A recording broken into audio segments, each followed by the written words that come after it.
Song of my self ये poem vault Whitman जी के द्वारा लिखा गया है। उनके एक कलेक्शन लीव्स ऑफ ग्रास में से लिया गया है। वॉल्ट व्हिटमैन जी का जन्म 1819 में अमेरिका में हुआ था। वो एक इंडिविजुअलिस्टिक पोएट व्यक्तिवादी थे। वो व्यक्ति के दुख, दर्द, खुशी इन सबको अपने पोएम के और अपने लिटरेरी वर्क के थ्रू दिखाते थे।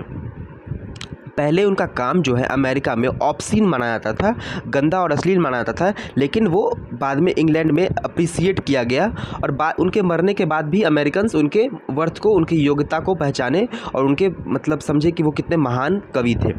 ही डाइड इन 1892 और वो उनकी मृत्यु 1892 में हो गई थी। तो चलिए अब पोएम को एक एक लाइन पढ़ के समझते हैं। I celebrate myself and sing myself and what I assume you shall assume। मैं सेलिब्रेट करता हूँ और गुनगुनाता हूँ, गाना गाता हूँ। सेलिब्रेट करना का मतलब यहाँ पे हुआ खुशी मनाना, ठीक है। तो मैं खुशी मनाता हूँ। किस बात की खुशी मनाते हैं कवि यहाँ पे? क्योंकि वो अमेरिकन है, ठीक है। तो मैं खुशी मनाता हूँ, ठीक है, और आपको भी वही खुशी मनाना चाहिए क्योंकि आप सब भी अमेरिकन हैं। And what I assume you shall assume, और मैं जो मानता हूँ वो आपको भी मानना चाहिए क्योंकि for every atom belonging to me as good belongs to you, क्योंकि मेरा जो हर प्रत्येक कण बना है वैसा ही आप भी, वैसे भी ही आप भी निर्मित हुए हैं। मतलब मेरा एटम जो है, शरीर का हर कण जिस चीज़ से बना है, जिस मिट्टी से बना है, उसी मिट्टी से आप भी बने हैं। और वो मिट्टी कहाँ की है? वो मिट्टी है अमेरिका की। I loof and invite my soul, I lean and loof at my ease observing a spear of summer grass। मतलब क्या? मैं भटकता हूँ और अपने आत्मा को भी बुलाता हूँ, इनवाइट करता हूँ। मतलब यहाँ पे कवि बच्चों की तरह भटकते हैं। जैसे बच्चे को बिना किसी गम के, बिना किसी टेंशन के क्या करते हैं? वो कहीं घूम सकते हैं, कहीं घूमते हैं, खेलते हैं, और मतलब वो जो भी करते हैं वो दिल से करते हैं, आत्मा से करते हैं। I lean and loof at my ease observing a spear of summer grass। और मैं क्या करता हूँ? झुकता हूँ गर्मी में, कहीं पार्क में या गार्डन में झुकते हैं और वो प्रकृति को बड़े करीब से, मतलब वो जो गर्मी में घास होते हैं, जो घास भाले के प्रकार के नुकीले हो जाते हैं, उसको बड़े डिटेल से कवि क्या करते हैं? ऑब्जर्व करते हैं। यहाँ कवि नेचर को अप्रिसिएट कर रहे हैं, नेचर को ऑब्जर्व कर रहे हैं, बारीकी से गौर कर रहे हैं। My tongue, every atom of my blood formed from this soil, this air। मतलब बता रहे हैं कि मेरा जीव और मेरे खून का हर एक कतरा जो है इसी मिट्टी से, इसी हवा से बना है, ठीक है। Born here of the parents, born here from the parents the same and their parents the same। मतलब मैं जिन पेरेंट्स से जन्म लिया हूँ उनके, वो भी क्या है? इसी मिट्टी से बने हैं और उनके पेरेंट्स भी इसी मिट्टी से बने हैं। वो मिट्टी कौन सी है? वो मिट्टी अमेरिका की है। मतलब वो बता रहे हैं कवि कि मैं आप लोगों से अलग नहीं हूँ, मैं भी इसी मिट्टी से बना हूँ जिस मिट्टी से आप लोग भी बने हैं। I now 37 years old in perfect health begin hoping to siege not till death। मतलब मैं अभी 37 यानी 37 साल का हूँ और परफेक्ट हेल्थ में हूँ, ठीक है। मतलब सही हेल्थ में हूँ और ये उम्मीद कर रहा हूँ कि मैं जब तक मृत्यु नहीं होती तब तक रुकूंगा नहीं। किस चीज़ से नहीं रुकूंगा? तो मैं सेलिब्रेट करने से नहीं रुकूंगा, मैं खुशी मनाने से नहीं रुकूंगा, मैं किसी चीज़ को बच्चों की तरह एंजॉय करने से नहीं रुकूंगा। क्योंकि आप जब भी किसी चीज़ को एंजॉय करते हैं तो क्या होता है कि सबसे अच्छे फॉर्म में किसी चीज़ को एंजॉय करना मतलब इंसान उस समय बच्चा बन जाता है।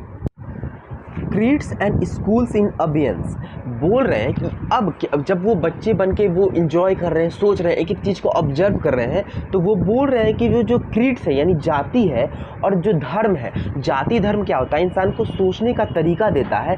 वो कुछ टाइम के लिए अबियंस पे है। अबियंस पे है मतलब निष्कासित है, रुका हुआ है, उसको हम लोग थोड़ी देर के लिए साइड रखे हुए हैं। इसलिए क्योंकि अगर आप कोई छोटा बच्चा खेलता है तो वो ये नहीं पूछ के खेलता है कि भाई तुम किस जाति के हो या किस धर्म के हो, वो खुल के एंजॉय करता है। जितने भी दोस्त हैं सब खुल के एंजॉय करते हैं। तो अभी जो, क्योंकि मैं नेचर को ट्रूली एंजॉय कर रहा हूँ, ठीक है, तो मैं क्या हूँ? जाति धर्म से थोड़े टाइम के लिए अभी अपने आप को अलग रखा हूँ।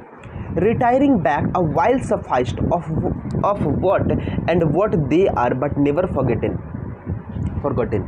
तो बोल रहे हैं कि लेकिन मुझे वापस आना पड़ता है, मैं वापस आता हूँ क्योंकि ये जो जाति धर्म है ये समाज में एक्चुअली बहुत बड़ा वैल्यू रखते हैं और ये अपने आप में ही सफिशिएंट है, मतलब इनफ है, पर्याप्त है, ठीक है। तो ये जो जाति धर्म है आपको सही दिशा दिखाते हैं ताकि आप कैसे सोच सकें, आपके सोचने का तरीका को वो डिसाइड करते हैं। फिर ये कहा जा सकता है कि पथ प्रदर्शन करते हैं। आई हार्बर फॉर गुड और bad, I permit to speak at every hazard. मतलब मैं ये एक्सेप्ट करता हूँ कि मेरे मन में अच्छे और बुरे विचार दोनों हैं।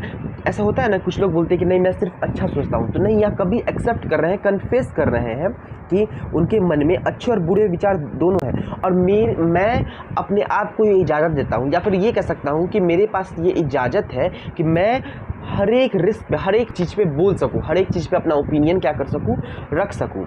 Nature without check with original energy, इसका दो मीनिंग निकलता है। एक तो कवि के अकॉर्डिंग ये निकलता है कि अगर किसी आदमी का जो नेचर है उसको किसी धर्म के या किसी जाति के या फिर किसी पार्टी, पैसा, इन सब चीज़ों से अगर बांध दिया जाएगा तो वो खुल के वो अपने ओपिनियन को, विचार को नहीं रख पाएगा, वो उसी के चश्मा लगाकर उसको देखेगा। अगर जो ट्रू नेचर होता है वो अनचेक्ड होता है, वो रियल होता है, वो ओरिजिनल होता है।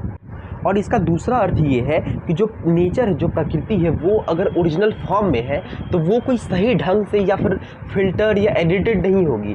वो आप कभी जंगल में जाकर देखिएगा तो वहाँ पे वैसे ही लताएं बिखरी रहती है, वही उसकी सुंदरता है। जो आप छोटे बच्चे को देखिएगा तो वो छोटे बच्चे भी, उसमें भी बहुत सारी आपको चीज़ें दिखेगी, वो कोई चीज़ ढंग से नहीं करेंगे, तो वही उसकी सुंदरता होती है।